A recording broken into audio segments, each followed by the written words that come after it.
Primeiro, por que temos tamanha desigualdade de salário por gênero no Brasil?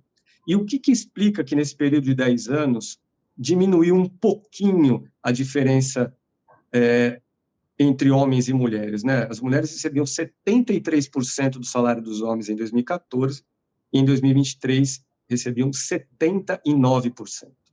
O IPEA vem trabalhando há muito tempo na discussão sobre discriminação no mercado de trabalho por gênero. O que significa uma discriminação no mercado de trabalho por gênero? Significa que as mulheres, fazendo a mesma função, com a mesma escolaridade, elas ganham menos que os homens. Isso não é explicado por nenhum outro fator a não ser o gênero. E aí vem a discussão que foi colocada e que está colocada agora, que é tentar fazer com que essas desigualdades mudem a partir de uma legislação que diga que as pessoas fazendo as mesmas funções e trabalhando nos mesmos lugares, com o mesmo nível educacional e com as mesmas capacidades, elas deveriam receber a mesma coisa. Outra coisa é que a escolaridade média das mulheres aumentou, e em alguns segmentos elas, inclusive, têm escolaridade mais alta que os homens. Né? Eu vou dar um exemplo de um setor que eu trabalhei até vir para a presidência, que é a área de saúde. O número de mulheres se formando em medicina ele aumentou e hoje, inclusive, ultrapassa o número de homens, mas ainda assim, mulheres médicas comparadas com homens médicos ganham menos.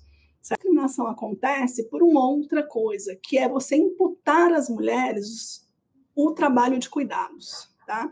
Basicamente, você coloca a responsabilidade sobre as mulheres do cuidado domiciliar em vários níveis, certo?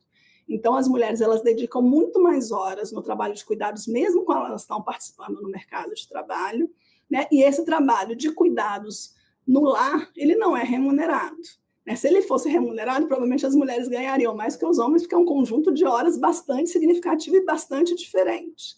Isso faz com que as mulheres que estão participando no mercado de trabalho ainda sejam em percentual menor do que a dos homens, parte porque elas têm uma demanda maior de fazer essa coisa do cuidado social e cultural, e porque elas são menos valorizadas no mercado de trabalho. Então, a gente diz muito que quando uma crise vem, exceto aí na pandemia por vários motivos, mas quando a crise vem, os trabalhadores secundários, né, que são mulheres e jovens, são os primeiros a perder o emprego ou os primeiros a serem cortados. O fato de eu ter essa discriminação pode gerar uma perda de PIB potencial pode chegar a 14%, ou seja, eu poderia crescer mais se eu valorizasse as mulheres no mercado de trabalho, ou se eu remunerasse as mulheres, ou se eu introduzisse essas mulheres que têm alta escolaridade no mercado de trabalho para ajudar na produtividade da economia brasileira.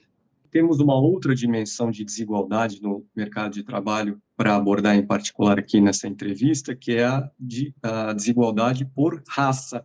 O salário médio em 2014 dos trabalhadores em geral era de R$ 2.875. Apenas dos brancos, os trabalhadores brancos. E quanto era essa média? R$ 3.224. O salário médio dos pretos era de R$ 2.118. Isso equivalia a 73% da média geral e a 65% da média dos brancos. E o salário médio dos pardos, também na casa de R$ 2.100, 73% do valor geral, 65% do valor dos brancos. Como era no final do ano passado? Salário médio de R$ 2.947. O salário médio dos brancos era de R$ 3.791. Dos pretos, R$ 2.207. Isso equivalia a 74% do valor geral e a 58% do valor dos brancos. E o salário dos pardos? Também aqui na casa de R$ 2.200, equivalente a 77% do valor geral e a 60% do valor dos brancos. Por que temos essa tamanha desigualdade salarial por raça no Brasil? E o que explica que, nesse período de 10 anos aqui, a disparidade aumentou? A desigualdade, a estrutura de desigualdade racial no Brasil, ela é muito estável. Né? Ela é bastante estável no mercado de trabalho também por normas sociais, mas ela tem também um fator de inclusão, né? E a inclusão ela acontece por vários níveis. A inclusão acontece porque a gente acabou de ver um estudo que foi não pelo IPEA, mas por outra instituição, mostrando que as escolas de pior qualidade no Brasil, em geral, são as escolas onde está a maior parte da população negra. A gente vinha de um processo de tentativa de inclusão. Não estou dizendo que houve grandes avanços, mas você vinha fazendo políticas a partir do movimento negro, a partir também de uma secretaria, né, especial de igualdade racial, tentando fazer políticas para reduzir esse processo de desigualdade. E, de repente, tudo isso é desestruturado, e aí você passa a fazer um discurso onde essa população é considerada, no discurso também, menos valorizada. Ela já é menos valorizada socialmente, né? Ela é considerada como um problema pela maioria da população, no seguinte sentido: as pessoas elas olham para uma pessoa preta e para uma pessoa negra sempre com desconfiança. Eu preciso fazer políticas de ações afirmativas e de cotas para colocar essas pessoas em igualdade de oportunidades e trajetórias diferentes da que eu venho fazendo. Então, o processo de empoderamento da população negra, o processo de empoderamento das mulheres, ele é fundamental. Quando eu digo política de cotas, eu tenho 2 cotas que fazem muita diferença, né? Uma das cotas que fez diferença é a cota no ensino superior.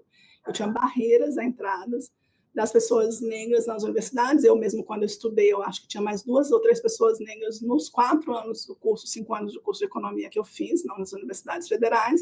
E hoje, quando eu volto para as universidades federais, o percentual da população negra lá é muito maior. Isso não foi à toa, isso é resultado de uma política pública, de uma decisão também das universidades de política de cotas. Uma outra coisa é você fazer a política, por exemplo, para o serviço público, que é a lei de cotas que está sendo discutida no serviço público. Eu trabalho numa instituição onde a maioria das pessoas são economistas, existem já economistas negros formados com mestrado, graduação, doutorado no Brasil. Eu preciso de uma política de cotas para que essas pessoas se vejam representadas mesmo no concurso público. Por quê? Porque essas pessoas elas não tiveram as mesmas oportunidades das pessoas brancas, e isso vai se refletir não só nos salários, mas nas taxas de participação e de representatividade. Mas, para além da política de cotas, que é a entrada, eu preciso de uma política de ação afirmativa. Eu preciso, de fato, que as pessoas entendam que o racismo e a discriminação de gênero, e aí as mulheres negras estão no menor nível dessa distribuição. Se eu pego as desigualdades salariais, a desigualdade da mulher negra em relação ao homem branco, ela é muito maior do que a da mulher branca em relação ao homem branco, e dos homens negros em relação aos homens e as mulheres brancas também é maior. Então, tem um processo de cumulatividade de discriminações. O que eu preciso fazer? Preciso fazer com que as instituições entendam que elas fazem discriminação. Uma instituição, por exemplo, que eu estou, que é uma instituição de pesquisa, teoricamente não deveria haver racismo, discriminação de gênero, discriminação de nenhum tipo, porque as pessoas entram por concurso público, etc., mas a gente vê isso acontecer. Então, a gente precisa, de fato, fazer uma formação onde a gente inclua essas pessoas efetivamente, não só porque uma das coisas que a gente vê, por exemplo, existe toda uma pactuação agora no setor privado, né, e super importante, para você aumentar a representatividade de mulheres e de negros em cargos de liderança em empresas, certo? Mas você ouve algumas pessoas falar assim, mas eu dou oportunidade para eles fazerem estágio, né? As pessoas pretas fazerem estágio. E eles não ficam. E aí fica parecendo que não é competência, mas normalmente essa pessoa lá dentro, ninguém foi preparada para recebê-lo, e ela passa a sofrer discriminação até o momento que ela fala, não, esse lugar não é para mim.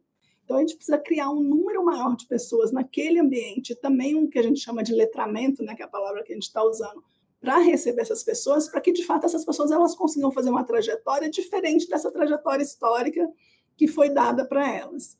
Então, eu tenho que trabalhar no nível educacional, eu tenho que trabalhar no nível das oportunidades, igualar oportunidades, eu tenho que trabalhar no nível das ações afirmativas para essa realidade histórica brasileira mudar.